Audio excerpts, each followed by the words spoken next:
So, as you've no doubt probably seen recently, body cam footage was released from Hampshire police showing police officers handcuffing a stabbed young white man called Henry Nowak as he's just laying dying on the side of the street. And all the while, his murderer, a Sikh man named Vikram Digwa, is filmed complaining to the police officer that he was racially abused by the boy dying on the street. And you just hear kind of Henry rasping for air, and he says to the police officer that he's been stabbed, he can't breathe, and the police officer just dismissively replies with, like, "Don't think you have, mate," and then proceeds to put him in handcuffs. And later in the video, Henry loses consciousness and he dies, and that's that. And since this footage got released the other day, there's just been a huge media furore and widespread outrage, rightfully so, from an incensed public, myself included. And it's kind of crossed borders to an extent. Like, I've seen reports in America over this. And whilst all this has happened, the killer was recently found guilty in court of his murder and sentenced to 21 years minimum term in prison. So, like, not a life sentence, even though they say it is. That should be a joke, but since there's nothing funny about the circumstances, the only thing I can make of it is, like, it's just another slap in the face to real justice and, like, ultimately to the British people. I mean, like, it's us that have to just belabor under this disgusting regime and suffer its constant humiliations. Like, which, like, a jail sentence like that, like, Britain is clamouring for justice, and, like, 21 years is nothing. Like, the killer, I think he'll be 44 when he's due for release. I can't imagine the contempt the justice system has for us. Like, even for me, it's like, what did we really do, like, to deserve this kind of shit? Like, as a society, what have we done? We really deserve it. So, a foreign murderer gets basically no time in prison. Like, 21 years. You get that in America for just, like, blinking at the police wrongly. Like, he gets no time in prison. And a young Brit, only 18 years old at the time of his death, not only has to die on the altar of multiculturalism, but he's effectively tortured, like, being put in handcuffs by the police whilst he's bleeding out. I mean, it's this kind of depravity. I mean, it's almost inconceivable, but it's happening. It's like, it's not rational anymore.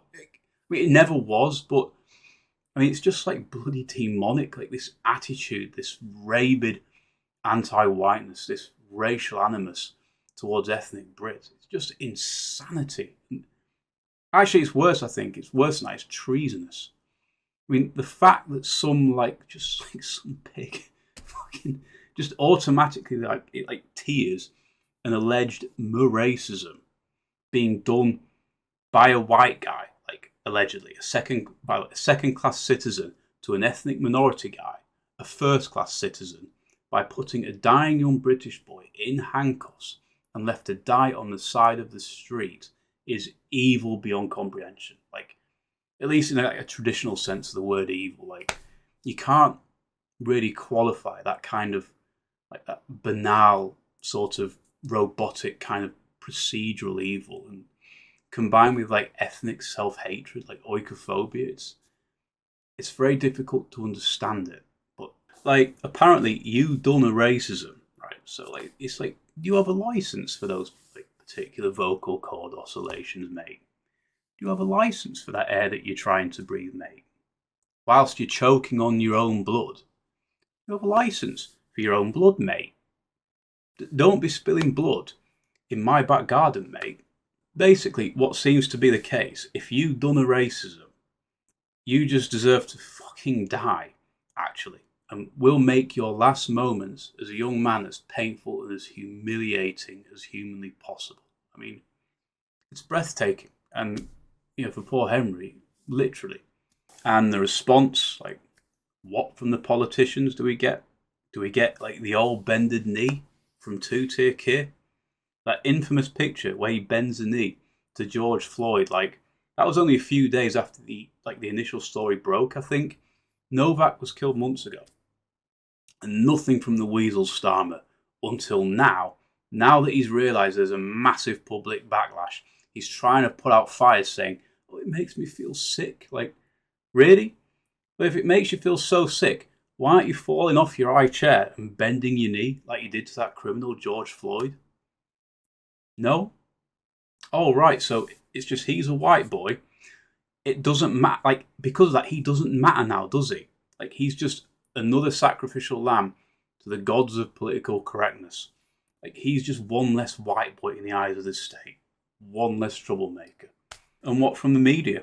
Like, I've seen, like, furtive, hurried reports, like news reports, because, you know, the scale of the backlash, that's why they've been done.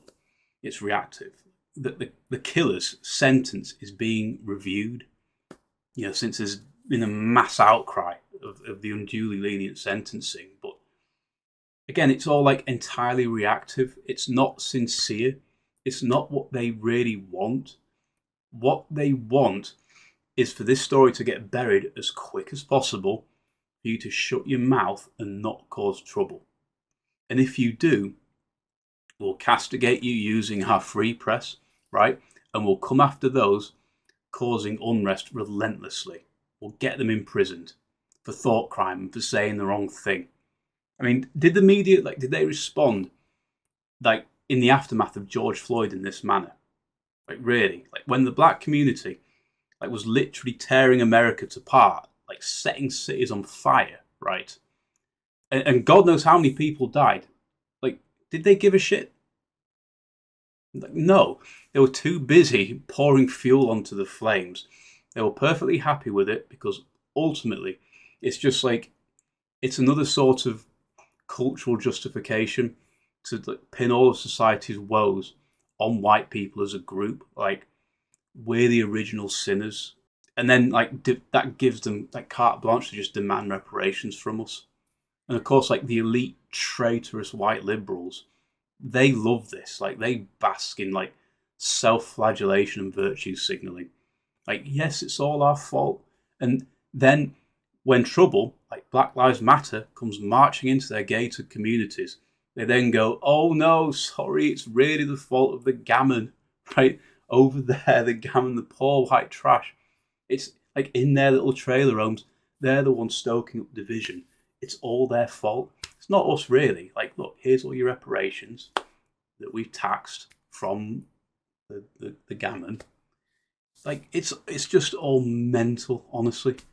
And the police officer involved, like, he's resigned, apparently. Like, not arrested, just to be clear. Just resigned.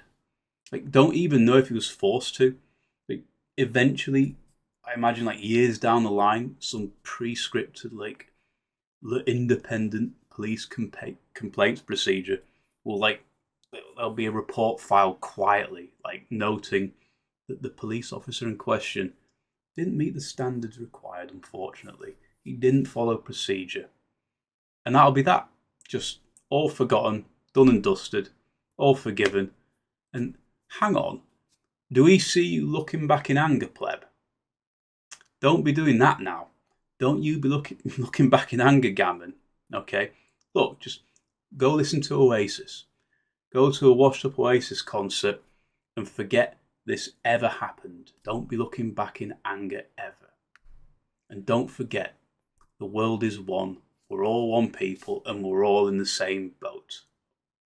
Maybe not us, okay? Affluent white liberals. We're in maybe a slightly different boat. And we get to be, because someone has to profit from the sufferings of poor white people now, don't they? Someone has to, apparently, at all times. And you understand what all of this means, right? It means if you're white and you live in the UK, the message is very clear. It's essentially this: you are subhuman. Like, you're not just second class like in apartheid, right? Where you have to go and, like, what? Piss in separate toilets. No. What you are is fundamentally the root of all of modern society's problems. So much, in fact, that if we even think you might have done a racism against one of the chosen people, you know, against one of the beautiful people of Technicolor, right? If we suspect you of this, we effectively fully endorse your killing tacitly, you deserve to die. In fact, we will passively aid and abet it with strangulating equality regulations and like Pavlovian, like dystopian anti-white racism teachings through the College of Policing. Like anti-whiteness is baked into the UK legal and policing systems. Like you so much as utter a word that our client groups performatively pretend to dislike for social credit, right? You're as good as dead, boyo. Like not just your rights are forfeit, your life is forfeit. Like you got a license for that life, mate. That light in your eyes, mate. Well, apparently, Henry, in the eyes of the law, and I suppose of the great justice system, he lost his license. And this, sadly, is where we are in modern Britain. Like, in the UK, bruv. Like, we're seen as scum. Like, untouchables, gammon. In the piggly squinting eyes of the thought Twitter police, the politicians, the media, the corporations, the chattering classes, all the way down to like, well, really even like a lot of self-hating working class white Brits, honestly. I mean, they only seem to care about football and about giving racism the red card, or like whatever nonsense they're being spoon-fed like Pavlov's dog. Like from top to bottom, we're essentially scum to the powers that be. Well, everyone apart from Henry, because he's gone now. So rest in peace, Henry Nowak. I mean, in a way, we're all Henry Nowak, really. I mean, that could have been any one of us that night. Like the accusations of racism were false from the assailant. Henry did nothing wrong. We didn't do anything wrong. The police would have handcuffed me dying, you dying, your brother, your dad, and moreover, probably like behind the scenes, probably just find it funny. Like the British state is the enemy. Make no mistake. And we don't have to live like this, right? Like now's the time. If you haven't already lost your faith in government somehow, bless you, right? Now's high time you did so and start looking at the world a bit differently. Like start looking for an alternative to this. Okay, so with that, thanks for watching. See you in the next one.